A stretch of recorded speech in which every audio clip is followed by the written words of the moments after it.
And we are live. So, welcome to the podcast, Catherine Mckenzie. Catherine Mckenzie is an internationally known author. She's written books titled Arranged, Spin, Spun, Fractured. She has a new book coming out, I believe, in May of this year. It is, what is it, May 13th, called May 13th. No One Was Supposed to Die at This Wedding.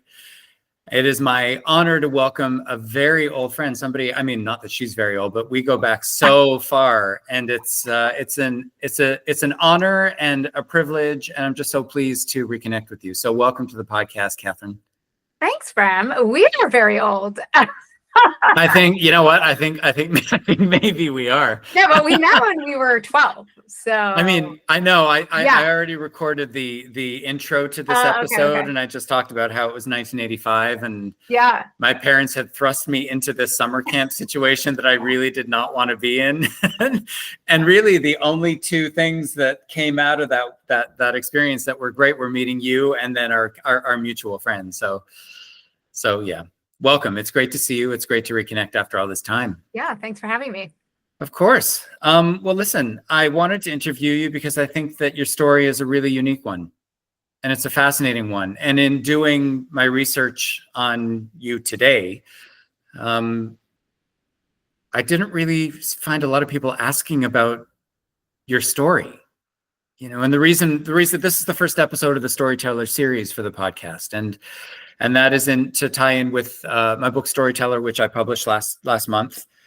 And the whole point to the book was I wanted to tell stories from my life that I thought would resonate with other people, so they could recognize their own stories, right, and recognize number one, the value of storytelling, the magic of storytelling, how it brings us together, but also recognize that, you know, there's one of each of us in all of time. That means that our stories are actually kind of cool. They're unique.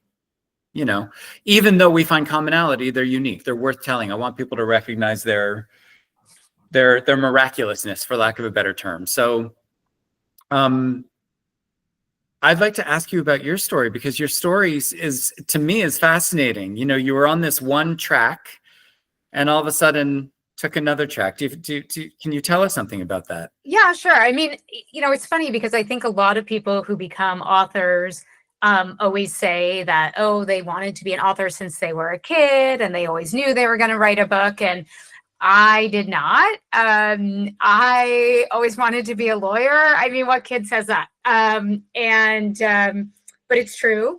And I did always write. I wrote a lot of poetry when I was a kid. And I even tried to get, you know, my poetry book published at some point in my 20s, unsuccessfully. But, you know, yeah, it wasn't really ever a goal of mine to write a novel. I actually didn't think that I had any imagination. I have a really clear memory so I switched, you know, in Montreal, like I started, my parents are both not from Montreal. My mom's American and my dad's from out West, and they wanted their kids to learn French. And so they started me in French school. And then we moved away from where that school was. And so I switched into the English school system in 4th grade, which is like the absolute worst time to switch from the French to the English system, because they taught French in the opposite ways in those two systems. And so even though my dad taught me to read when I was 3 and I was bilingual and all that stuff, when I went and I'd had 0 English, and now I'm in English half the day. And not that I could read, I could speak English perfectly, but I never learned English. And then the French also was a disaster, because in the French school, sort of the way we teach English, in English school, we just dump you in and, you know, they start doing the grammar and everything later. Whereas in the English school, that's where they start. And so like, it was all a disaster. And I ended up going for assessment of whether I had learning disabilities or not. And which was good, you know, like, because I was a very successful student and suddenly I was like failing all over the place. And I still remember actually my mom also saying, or my French teacher saying, well, you know, she just needs to read. And my mom's like, we cannot pry the books out of her hands. Like, what are you talking about? You know? So anyway, when I went to this assessment, and it did turn out that I do have a slight learning disability that has to do with like double consonants, which is of course the worse if you're know English and French, because the double consonants are the opposite in both. But anyway, so one of the things I had to do was look at a picture and write a story. And the picture, like, it's so weird how some memories stick with you, right? But anyway, the picture suggested some like Star Trek-y story to me, and I was like, well, I don't want to write that. I don't like it. And I don't even know what I wrote, but so like, but I just remember that being like, I don't have an imagination. That's not me. I'm very like type A, practical, problem solving kind of person. And when you write poetry, particularly as a kid, it's very personal, right? It's about things that are happening to you, and it's not. I never wrote poetry as from a different point of view about somebody else. Like, those were just about what was happening to me. So, and then in my 20s, I a couple of times would read a book that I loved, and then like sit down and be like, oh yeah, I am going to write a book. And I remember doing this after I read Foucault's Pendulum, and I started. I think maybe I wrote 10 pages or something, and I'm like, A, I need to do more research, and B, I think I'm just rewriting Foucault's Pendulum. So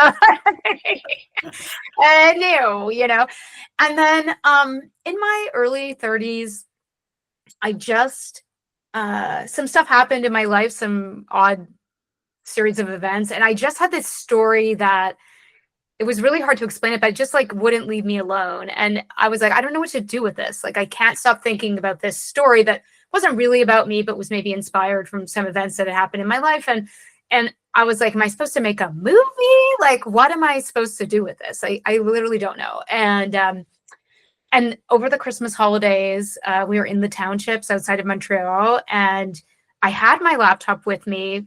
And I don't even know why, because back then, like, we didn't have internet at home. So there weren't any emails to check or anything, which is like, oh my God, to go back to those days. But anyway, I had my I had my laptop with me. And so I just started writing one day. And I was just like, I literally don't even know what this is, but I'm just going to write it down. And I started writing it and writing it and writing it. And then a couple of months later, somebody moved to town, an actress who was friends with a mutual friend of mine moved to town, and I met her, and she started these sort of like creative salon, very LA kind of thing.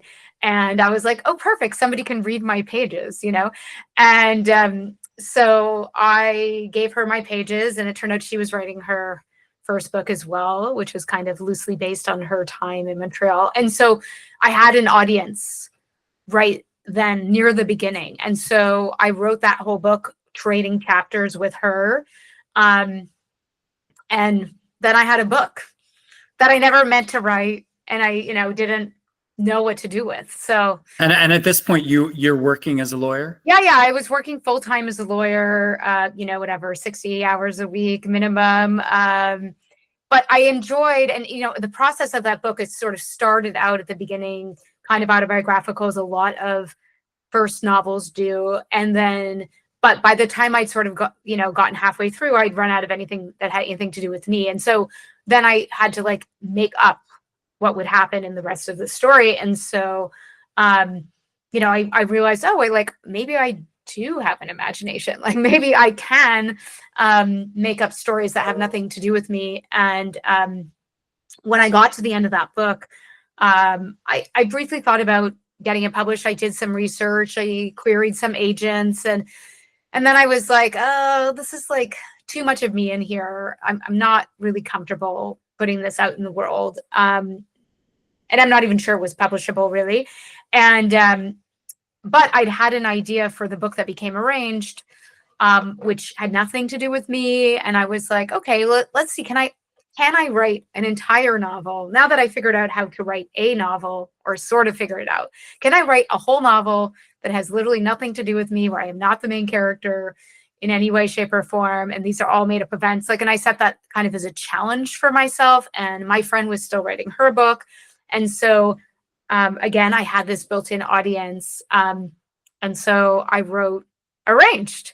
And when I finished that, I was like, okay, like I thought I had something that was sellable. Like, it was a very commercial idea. for your listeners, is about a woman who uses an arranged marriage service. And I thought of this long before there were any Married at First Sight TV shows or whatever. You were very ahead of the curve. I was ahead of my time, damn it. I want my money. I'm reading it right now. I'm loving it. Oh, cool. Thank you. Yeah. So I wrote that in 2006 and 2007, even though it was published in 2011. So yeah, I definitely wrote it before any of those TV shows. Anyway, so but you can't copyright ideas. So anyway, yeah, I went back out into the like query trenches, which you know about, Bram. Good times. I spent about 5 months querying. I was doing them my lunch hour. I would do like 5 to 10 a day on my lunch hour. And the most common response was silence. In my own query journey, I found that like if somebody was interested, they wrote back immediately and asked to see pages. And if I didn't hear from them immediately, I like never heard from them, or I might get a form letter like 6 months later. But yeah, that was my experience anyway. But I had my strategy, which I still kind of stand by, but maybe I would change now. I don't know. Is I went for new agents, but at established agencies. So like people who are building their lists, but who had, who had that sort of support around them, with a couple of exceptions. And including Sue Grafton's agent, who actually like asked to read the book and read it, and then came back and said, and I won't spoil it for you, Bram, but there's something that happens in sort of the last third of the book. There's a twist, and she didn't like the twist. She wanted me to rewrite the book without that twist, and she had suggestions for how to do it, but she didn't offer representation. She said, if you do that, and if I like the changes you've made, then I might represent you. And yeah. And I was like, oh my God, I don't know what to do, and it's so funny when I think back on it. I'm like, I can't believe I actually turned this person down. It was more like the hubris of kind of not even knowing what I was doing. But good for you. Good for you. Well, it was honestly because I didn't know how to write that book. Like I didn't understand, like I understood what she was asking me, but I didn't know how to write that book. I know how to write it now. Like now I probably would have said, sure. And like, no problem, but I didn't know. Anyway, whatever, the road not taken. I didn't know how to write it. And so I said no, which I'm sure she was shocked to hear. And then I did end up getting an agent who was sort of new to the game, but at an established agency. And then she took my book out for like 18 months, and I got to what's called editorial. So again, for your listeners, like the process is you get an agent, and then that agent queries the editors, and they also send a query email or a phone call to the editor. If the editor's interested, they read it. And then if the editor likes it, they have to take it to their editorial committee, which is made up of their bosses and marketing and sales. And then it's a group decision about whether they make an offer. And I think my book went to committee like 2 or 3 times. And what year is this? 2008, I want to say by now. Okay. Yeah. So 2 years after you've written it. Was my agent for sure. Like, so I remember I got my agent. I think I signed my agent like October 2007. So around, I remember because my birthday is in October.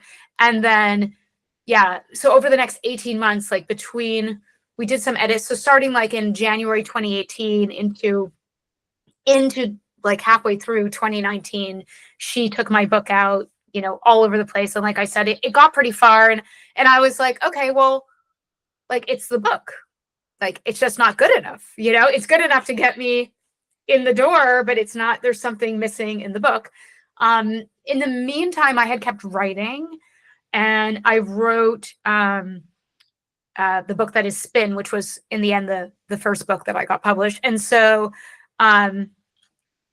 I was excited about that book. Like that probably came to me the easiest in that time period of all the books that I wrote. Like all books take effort, but in retrospect, it felt effortless, which is, I think, a good thing. And I ended up hiring an outside editor on that book because I knew I had taken the book like to a certain level, and I knew it could be better, but I just didn't see how to do it on my own. And my agent was too busy to help me, which is fine. And so I hired someone, and I did her changes. And then in the meantime, when I first started looking, there really was no Canadian publishing for commercial fiction. Like, you know, there was what we all grew up reading, the Margarets, you know, but there really wasn't. When I started my agent search, there was like 2 agents, and there was only small presses published commercial fiction, and then not really. But in that time, it was right. I sort of came in just luckily at the right time. I was in Indigo or Chapters downtown. I think it was still Chapters. And I saw a book by Heather O'Neill, Lullabies for Little Children. Heather and I went to elementary school together, and in the same class, and which is weird. It's like a little elementary school in a DG, and there's 2 best-selling novelists in the same class.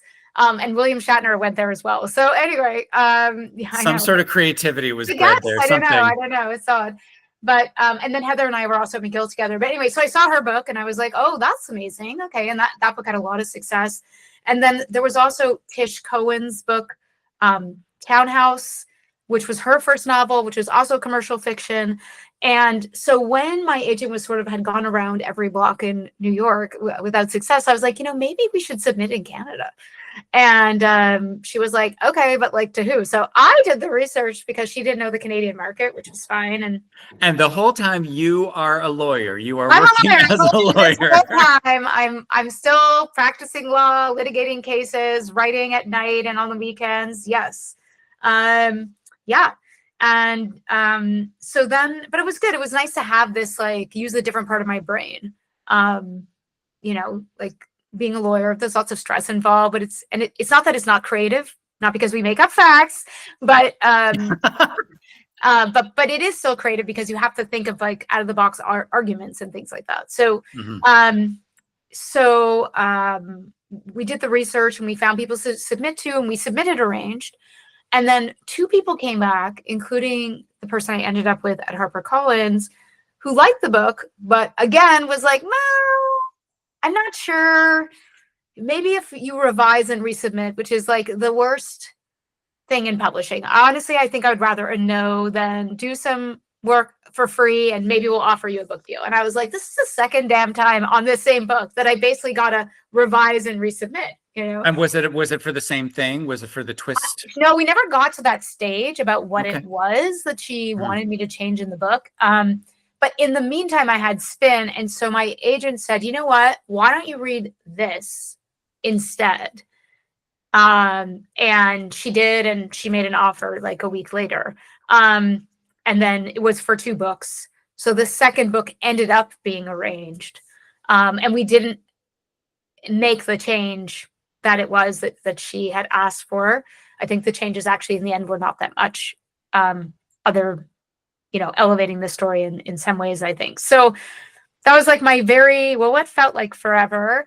And then the crazy thing was, so normally when you get a book deal, there's like 18 months before the book comes out, minimum 12, but usually 18. But they had this weird hole in their publication schedule for January of 2010. And I found out of my deal on Canada Day. Obviously, it had been made a couple of days before that. So I had 6 months to do everything, which is nuts.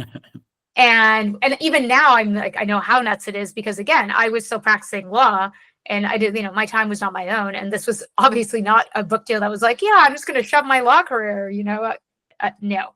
And it was a nice deal, but it wasn't that nice. And so I ended up doing like 3 rounds of edits on Spin in a very compressed time period, which was a great learning experience. I'm much better at taking notes and applying notes now than I was back then. Yeah. And so then the book came out in Canada and eventually I sold those books into the US as well. But it, you know, it's a long journey. And then I spent 10 years writing a book a year and still practicing law. I'm exhausted just hearing I know that. it sounds insane. I mean, by the time I got my deal, I had 3.5 books written.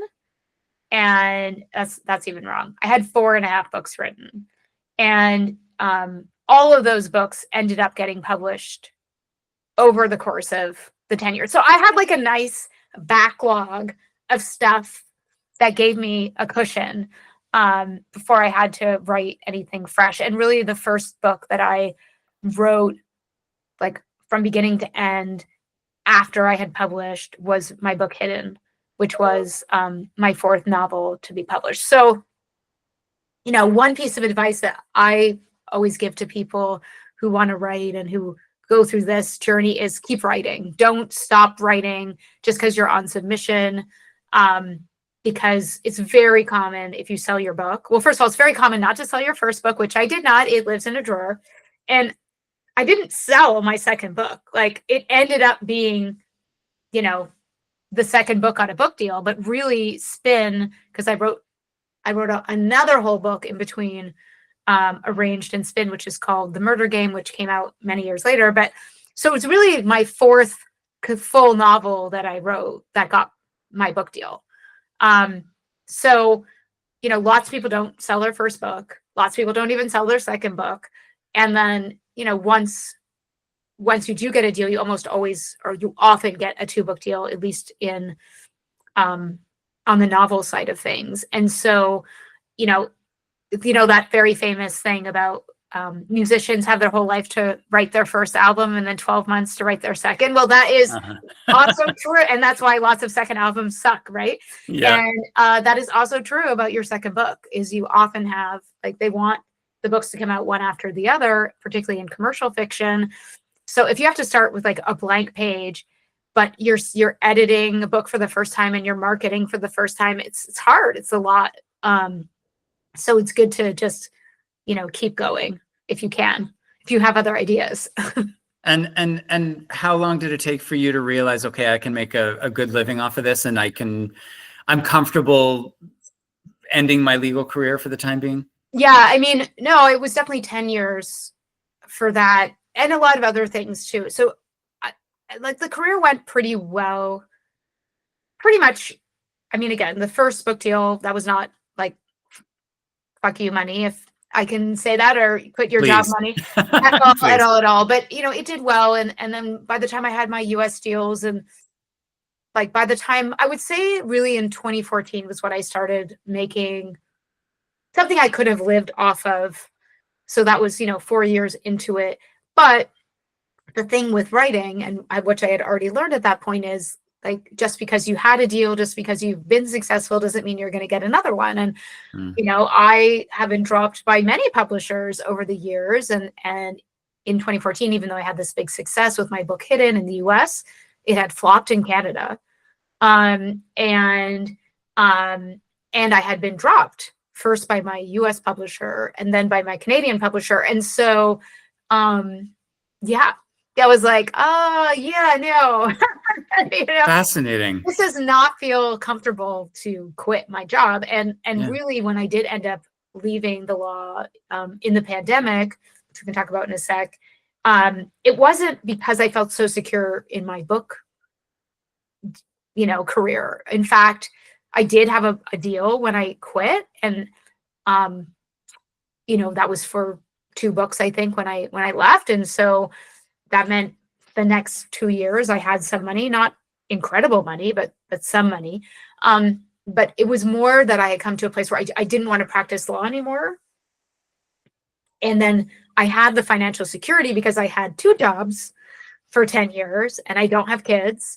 And, we'd paid off our mortgage and stuff like that I could take the risk of, okay, even if I don't get another book deal, like I'm okay financially until I figure out something else to do with my life.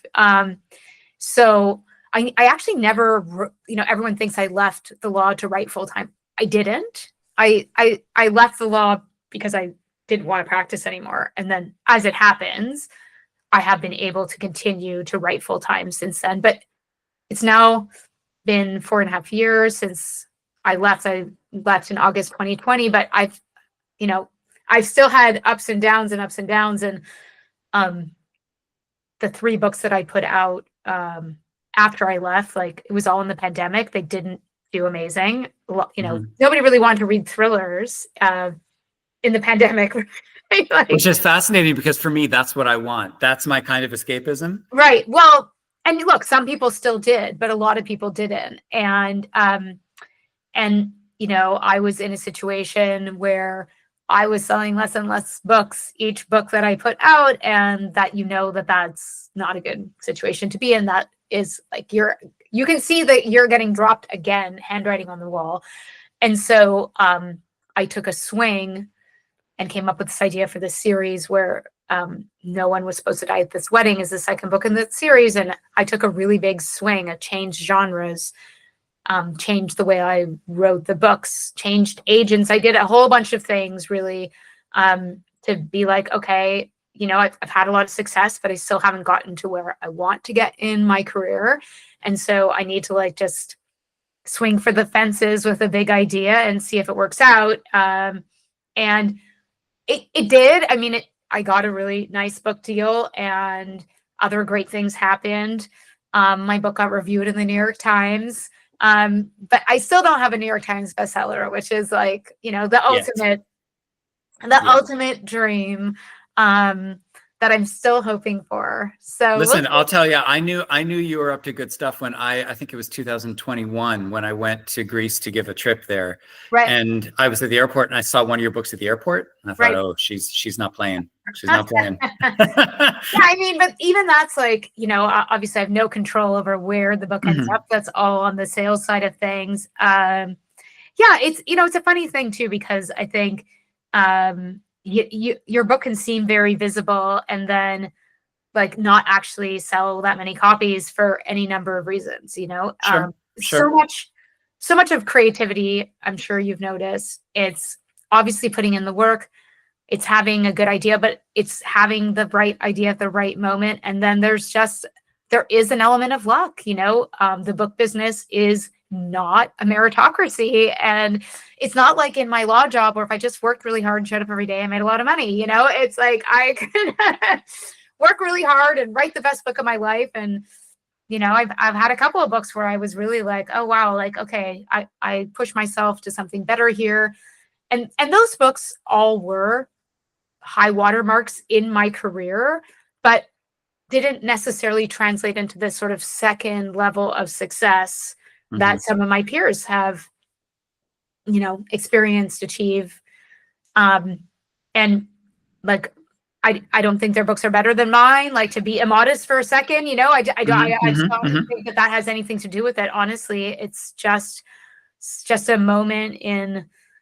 It's just so many things have to go right to make a hit. And the only one that I can control is the quality of the product, you know. So I mean, do you recognize that you do have the creativity, that you obviously do have that yeah, kind of no, imagination? I mean, I think that I do lots of things well. I mean, first of all, I have a lot of discipline, right? Like, I've written 20 novels. A lot of people can't say that. A lot of people sort of flounder after their first or second books for various reasons, including just, you know, they get dropped and that's the end. I think I also have resilience because I also know people who didn't get picked up and that really threw them for a loop. And I'm not saying it wasn't an emotional blow for me, but maybe because it wasn't how I paid my mortgage for a long time. And I had this other career where I was very successful. I was just like, okay, well, like, I'll just try something else and I'll, you know, so I think that my resilience is something that I do well. And then I, you know, I have a lot of ideas and I think I'm sort of good at coming up with commercial ideas and problem solving. And then I pay attention to the business. Like, I do treat it like a business and I pay attention to the business. And you can't anticipate trends, but you can see when they're starting to happen for sure and pivot, which I have done numerous times in my career. So yeah, for sure. Like, I do a lot of things right, but you know, why, you know, my book, I'll Never Tell, which is set at the camp that we went to. It has a different name, but it's set at the camp that we went to. And it was definitely a book where when I wrote it, I felt like I was doing something, you know, bigger, better. And it did end up in a bidding war in Hollywood and came very close to becoming a TV show, but that got killed by the writer's strike. So like, there's your luck for you right there, right? There's some luck. Yeah. Like it had 2 episodes written and a great writer attached and a great director and a showrunner, and like everything was in place and it was all go, go, go, go, go. And there was a meeting a couple weeks before the strike where it was all like, yes, yes, yes, yes, yes. And then we come back, whatever it was, 7 months later, and the network that it was set up at was going through a reshuffle, and boom, dead. So yeah, you never know. You never know. And obviously that would have just taken my career into a completely different level. And there have been other moments like that in my career, but like, I still think that's a great book. I think that was, a book that definitely had everything possible for it to be a real breakout hit for me. And again, it did well. It's, probably my second best-selling book, but that last final whatever, bit of luck and that I needed just didn't come through. And that's happened other times. So I think you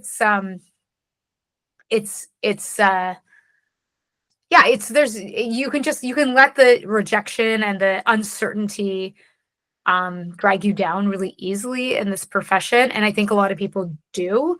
And I don't blame them either. Like I feel like I see once a day on Threads or Twitter or something, somebody saying, oh, like it took me 15 years to get my first book published and never give up. And I'm like, well, you can give up. It's okay. Like if it's making you miserable, give up. Like I don't think that's a good message. I don't like that message because I think it's, if you're still enjoying the process and like the negative is not outweighing the positive, and the reason that you started writing in the first place is still there for you, then yes.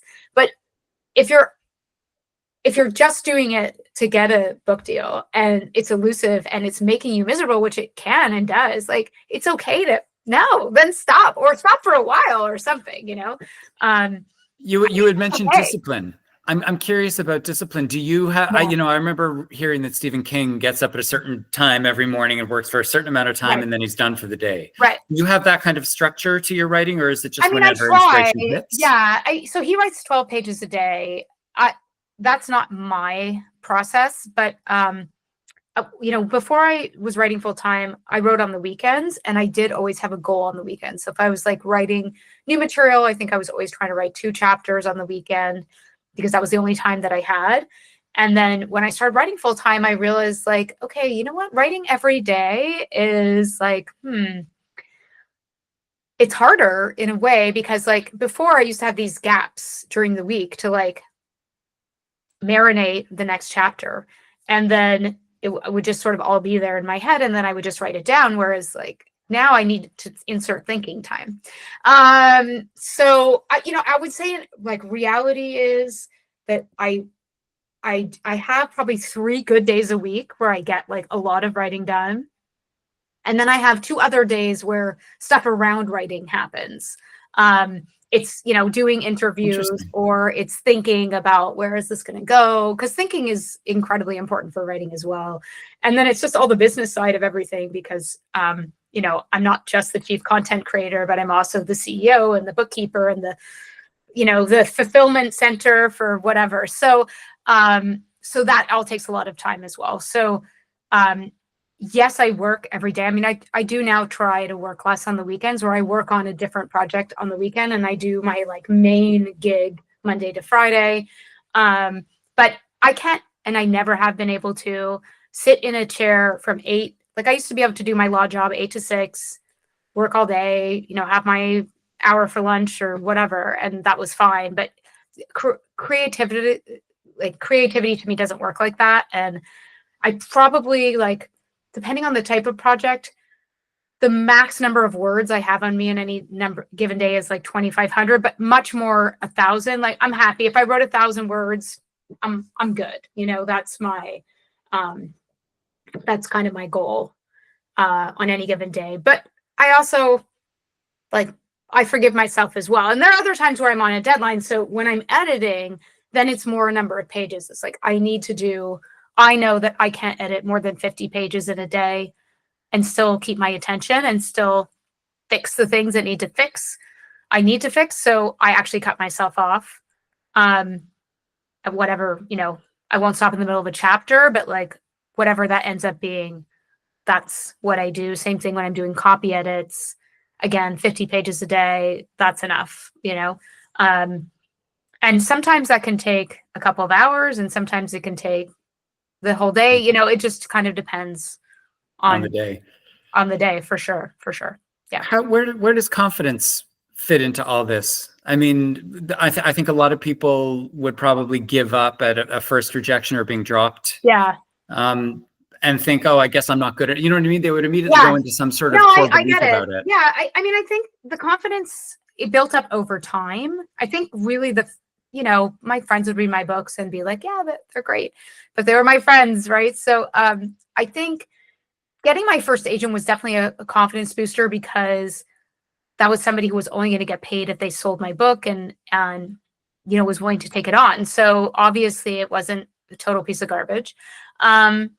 I think, I tell people they really have to build up their self-confidence in what they're doing. And obviously there's a fine line between like hubris and self-confidence and overconfidence and not taking notes and stuff like that. But like the more successful you get, the more rejection you receive in various ways. Like we're not going to feel bad for, the Stephen Kings of the world, but like the number of 1-star reviews of his books can be overwhelming. Right. And so, you have to build up a thick skin, but you have to learn how to like take in criticism and apply it where it needs to be applied, like listen to what people are saying about why they didn't like it or what needs to fix. And your knee-jerk reaction shouldn't be like, no, I'm not doing that.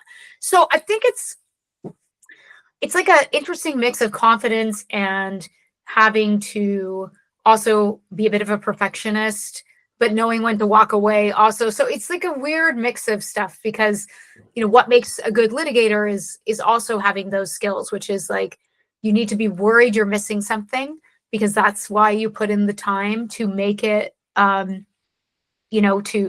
go through all the evidence with a fine-tooth comb and know your file inside and out, which you need to do. But you have to have the confidence that you're going to, project that confidence for your clients and reassure them that you're going to go to court and you're going to do what you need to do. And then you also have to have that like, okay, I'm going to step away because I can't make this my entire life. And, I think a lot of writers really struggle with finishing their work and go over and over again over the same territory, particularly usually the first 50 pages of whatever they're working on. And I think it's learning how to like move on from there, not get stuck, polish it, but also it's never going to be perfect either, and at some point there's a law of diminishing returns, or what I call rearranging deck chairs on the Titanic. Like, is it better or it's just different, So and it's just taking time. It takes time, and then letting go. And like for me, writing a book a year, like people have a lot of trouble letting go of their books too. Like, the sad thing is you kind of know if your book's going to be a success before it even comes out. Is that true? Really? Yeah, because you know how many copies they printed, you know where it's going to go, and you know if they're putting advertising behind it and how much that is. And if, which so often in my career, like none of those things were in place, it's like, well, it doesn't matter how often I bang on about it online, it's not going to become a hit if it's not in stores or visible, on e-stores. And so, or there's no advertising or people don't know about it. So, and I think a lot of people kind of get lost in that endlessly trying to promote, particularly their first books. And I get it. I totally get it. Because it just feels like, oh, if I just do a bit more, this is going to be the thing that breaks through. And like, I'm not saying you couldn't sell an extra 100 copies, but that's not in the grand scheme of things, particularly when you're, traditionally published. That extra 100 copies is not going to get you your next deal, right? Yeah. And so it is really, it's putting a like box around that publication process and being like, okay, this is how much time and effort I'm going to devote to this. But the most important thing always is to be writing your next book and to be making that the best book that you can, because you can't sell something that doesn't exist. So Yeah. Yeah. It's a weird business. It's been weird the whole time. People are always like, oh, the book business, it's really this. And I'm like, it's been like this the whole time. I've been in, been in this business for 15 years, and there's always something, there's always something new. There's book talk, and before there was book talk, there was Instagram, and before there was Instagram, there was Twitter, and there was Goodreads. So there's always something new. And then there's always the things that are exactly the same. Right. And then there are always the people who are like, oh, this is going to kill the book business, and when I started, it was like, Amazon, ebooks. I remember. Right. And now, it's like, oh, AI. And I'm like, oh, no, it's not, and I mean, I could explain in long form why I don't think that's true. And I'm not saying it's not something we need to be cognizant of. We do, but I don't think so. It's still here anyway. Yeah. I mean, listen, there was a part from Fracture that I wrote down because I thought it was so brilliant, where you wrote, the internet is the world's biggest cocktail party, anonymity replacing alcohol, and the alchemy of gossip. And who doesn't stop to listen if someone uses their name? Only someone a lot stronger than I am. Was that autobiographical? Yeah, I think that's pretty autobiographical for sure. I thought it was brilliant. Thank you. Brilliant. But yeah. And that leads me to my next question. How often do you attribute some of your own experiences, some of your own characteristics, quirks, foibles to characters in the book? I mean, I really try not to write about myself. And my, again, I've written 20 novels. And so my life is not that interesting. I have not done all of the things that I did not have an arranged marriage, and I did not go to rehab undercover, and I did not get lost in Africa. Right. And so, but your creativity is incredible because these things run the gamut. I mean, everything is there's so many different kinds of stories that are coming from the same mind. I want you to understand, it is really admirable. Oh, thank you. No, I mean, there are times where, there's a writing book by, Donald Mass that I read after I had written 3 or 4 books. And it was the first craft book I ever read, which is ridiculous, of course. But the good thing for me was confirmatory of a lot of my process. And one of the things he says is, have a character do something unexpected and then have them overreact, have them underreact. And the way I had already been applying that in my work is I would sometimes think of these people, and then I'd be like, okay, how would I react to that? And then I would flip it, and I would have them react the opposite of me, because I'm not writing about me, and but of course, my sense of humor and my worldview seeps into the books. Of course it does. I'm writing them, right? That I am the through line of, of all of my novels for sure. But I think I'm one of the fun things about writing is that you get to create these scenarios that you haven't been in, and to put yourself in them. And I think, what I've always said, and I actually believe to be true, I was a litigator for 20 years. And that means that every person I met was under stress. Nobody comes to see their litigation lawyer and it's like, so happy to see you. It's always a terrible day. If you're going to the lawyer's office, bad things are happening in your life, And so what that meant is I really got to see people in dire, in a way that most people don't see people. Okay. Most of our interactions, even with those that are closest to us, are not when you're in distress, right?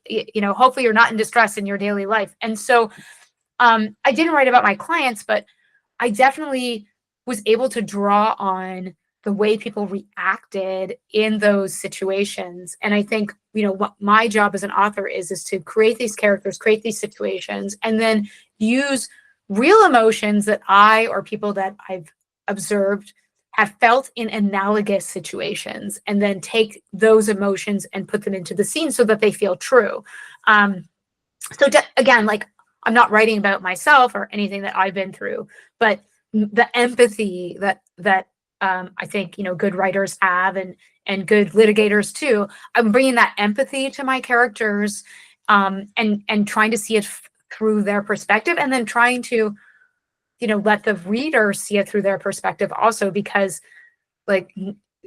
these books are about messy times in people's lives too, right? And there is no right answer, wrong answer necessarily. There's just, people in a mess, and how are they going to get out of the mess that I've put them in a way that feels satisfying, hopefully, to the reader. So So yeah, and I mean, have I sometimes done things like activities and use them in books? And like, yes, famously, my sister convinced me to take a pole dancing class once because she was like, "You'll be able to use it in a book," and I have still not used it in a book. But yeah, There's where you get your Hollywood deal, right there. yeah, my pole dancing. No, the instructor of my pole dancing class agreed that while I was very funny, I did not have a future in pole dancing. So, I mean, okay. yeah, it was a weird experience, but there's definitely other things that I've done that for sure I'm doing it in part because I'm like, I might write about this.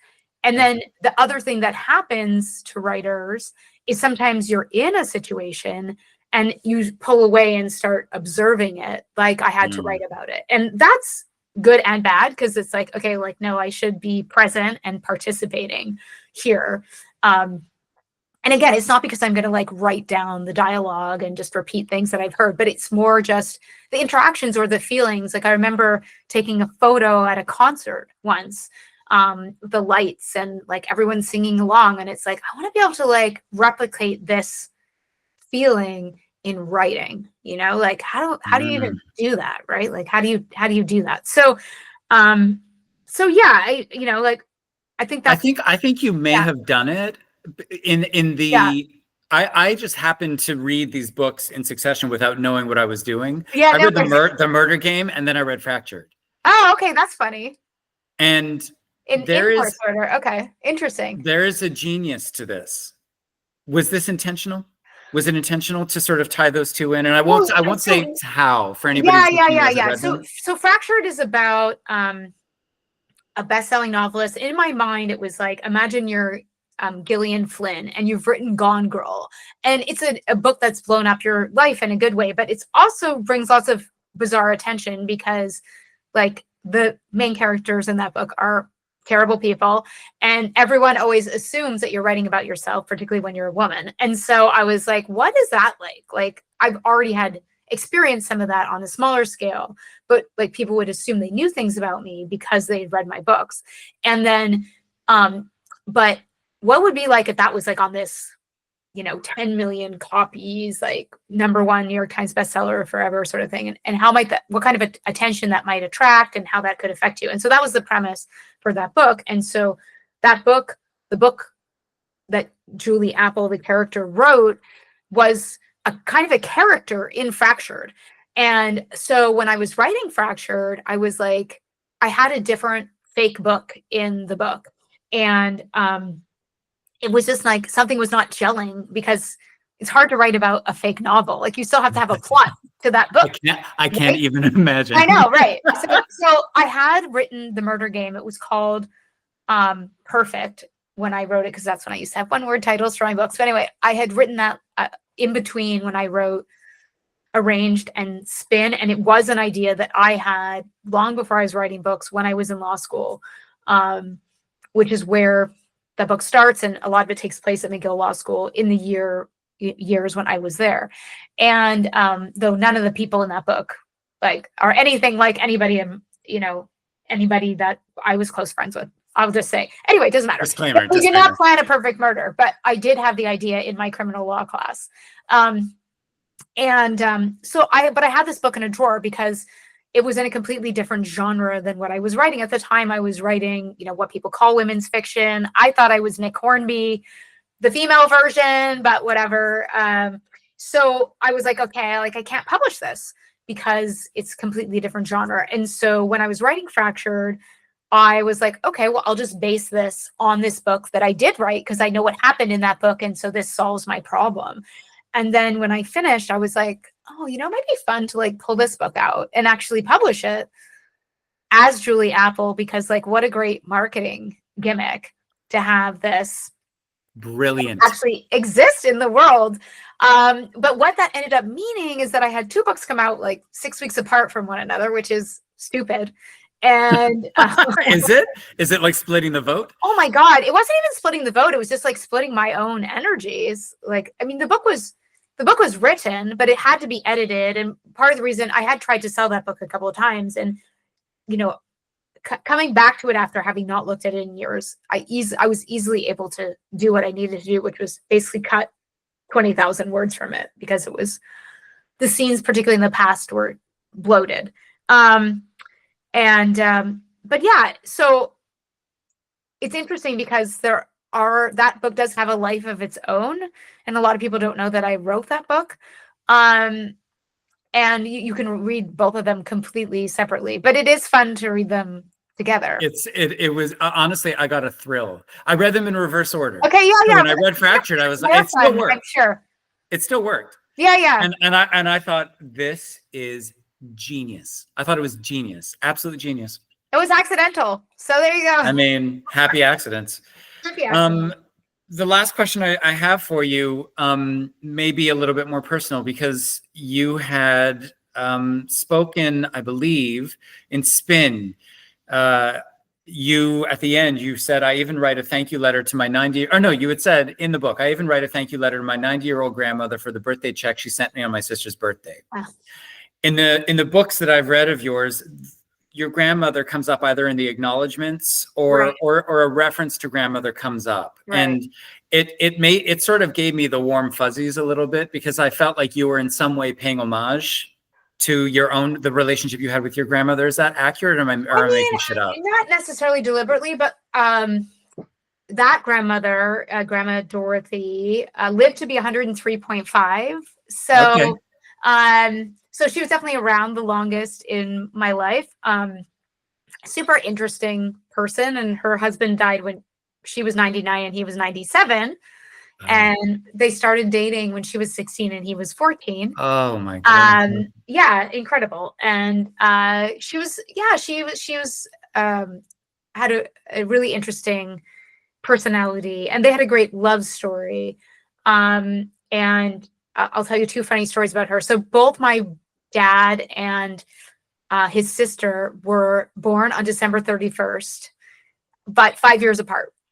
And when I was in university, I was doing a women's studies class, and we had to take an oral history of a woman in our life. And so I interviewed my grandmother, and I asked her if she, if that was on purpose, that they were both born that day. And she's like, yeah, I did it the second time to prove I did it on purpose the first time. And it was like, and I remember asking her if she was strict as a mother, which I'd heard my dad's version of that. And she was like, oh yeah, I definitely was, like very unapologetic about it. Mm-hmm, mm-hmm. And then after my grandfather died, she had some memory issues, but she was still like long-term, she was still there. She had her long-term memory. She had some short-term memory issues. But I remember soon after my grandfather died, and remember they were together for, 70 years. Like I got the letter for the Queen for them at their 60th wedding anniversary and all that stuff, and a letter from Justin when she turned 100. And anyway, so like I hear her say like, oh, that's bullshit. And I was like, whoa, wait, Grandma, like, I don't think I've ever heard you swear before. And she says to me, your grandfather didn't like it. So like marriage is the art of compromise. Plus 73 years, I think they were together in total. She never swore. And then the second he was gone, she was like, okay, well, enough of that. I love it. I love it. I love it. I love it. She loved her rum and cokes. Really? Oh, definitely. Yeah. She had 2 rum and cokes at least every day.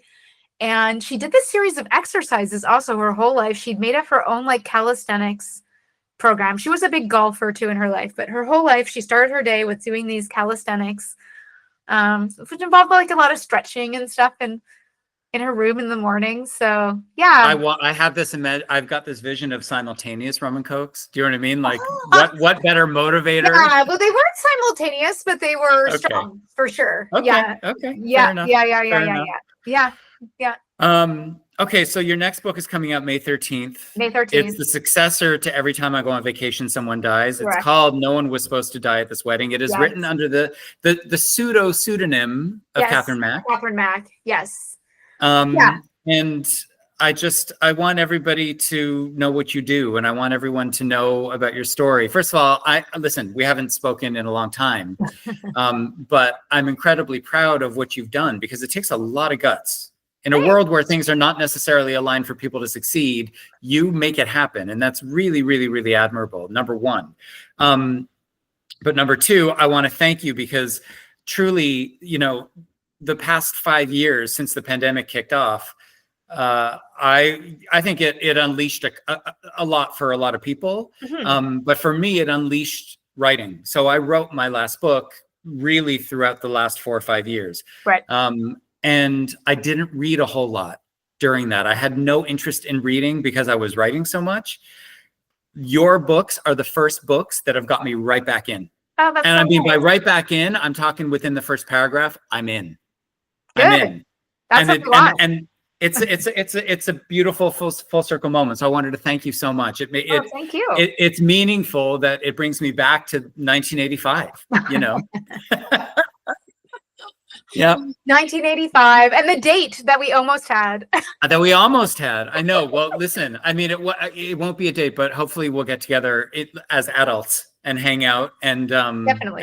and just reconnect. I'm so grateful for this. Thank you for doing this, and I hope that the listeners have gotten something of interest out of it. And listen, for those of you listening, until next time, I'll be back within a few weeks with another interview, someone else who's got some stories worth sharing, and I hope that you find something in those as well.